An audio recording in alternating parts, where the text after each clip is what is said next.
오늘 말씀은 누가복음 16장 1절에서 13절입니다. 키워드는 불의한 청지기의 지혜, 충성스러운 삶의 결산, 주인과 종의 즐거움입니다. 또한 제자들에게 이르시되 어떤 부자에게 청지기가 있는데 그가 주인의 소유를 낭비한다는 말이 그 주인에게 들린지라. 주인이 그를 불러 이르되 내가 네게 대하여 들은 이 말이 어찌 됨이냐. 내가 보던 일을 세마라. 청지기 직무를 계속하지 못하리라 하니 청지기가 속으로 이르되 주인이 내 직분을 빼앗으니 내가 무엇을 할까. 땅을 파자니 힘이 없고 빌어먹자니 부끄럽구나. 내가 할 일을 알았도다. 이렇게 하면 직분을 빼앗긴 후에 사람들이 나를 자기 집으로 영접하리라 하고 주인에게 빚진 자를 일일이 불러다가 먼저 온 자에게 이르되 내가 내 주인에게 얼마나 빚졌느냐. 말하되 기름 100마리니이다. 이르시되 여기 내 증서를 가지고 빨리 앉아 50이라 쓰라 하고 또 다른 이에게 이르되 너는 얼마나 빚졌느냐. 이르되 밀 100석이니이다. 이르되 여기 내 증서를 가지고 80이라 쓰라 하였는지라. 주인이 이 옳지 않은 청지기가 이를 지혜 있게 하였으므로 칭찬하였으니 이 세대의 아들들이 자기 시대에 있어서는 빛의 아들들보다 더 지혜로움이니라.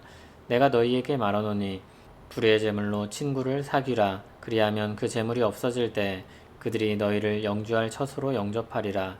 지극히 작은 것에 충성된 자는 큰 것에도 충성되고 지극히 작은 것에 불의한 자는 큰 것에도 불의하니라.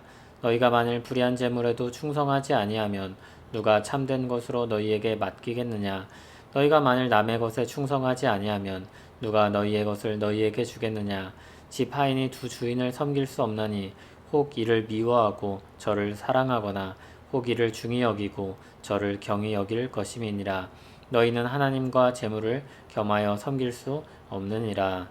아멘. 예수님께서 한 비유를 들려주셨습니다.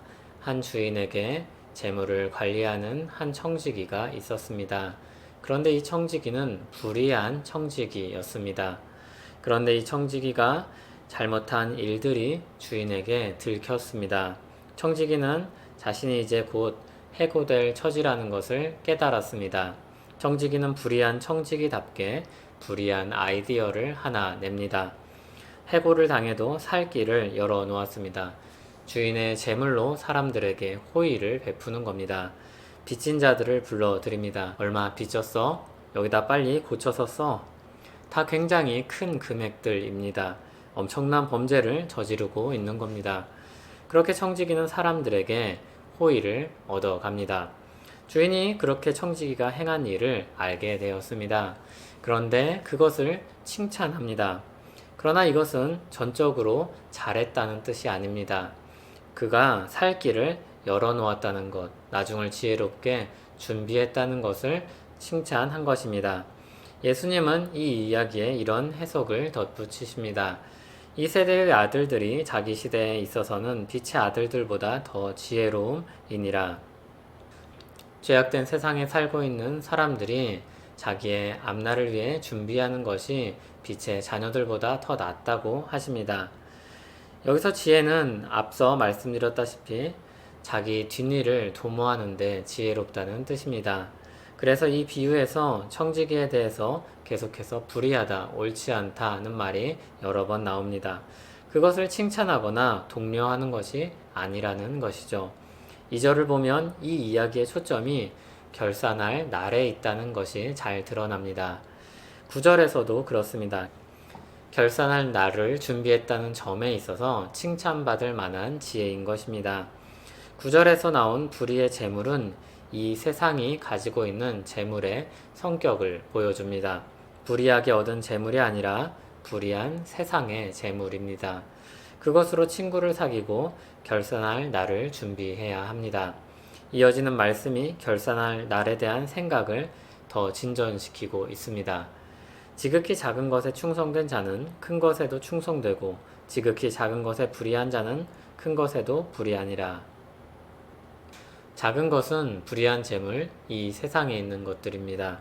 그것도 우리에게 맡기신 하나님의 재물에 속합니다. 충성스럽게 관리해야 할 것입니다. 13절에서는 진정한 주인이시며 모든 재물의 주인이신 하나님을 충성스럽게 섬겨야 할 것에 대해 가르치십니다. 예수님은 불의한 청지기의 비유를 들어서 우리가 마땅히 해야 될 충성에 대해 가르치셨습니다. 이 세상의 재물은 불의합니다. 사회법적으로 사기를 치거나 불이하게 얻은 것이라는 뜻이 아닙니다. 모든 만물의 주인이신 하나님과 무관하게 사용된다는 점에 있어서 그렇습니다. 그러나 하나님께서 주인이신 것은 변함없습니다. 불의한 재물로 일컬어지는 이 세상의 모든 것을 통해 우리는 그것을 잘 사용하여서 하나님께 충성해야 합니다. 하나님의 소유이며 각 사람에게 맡기신 것입니다.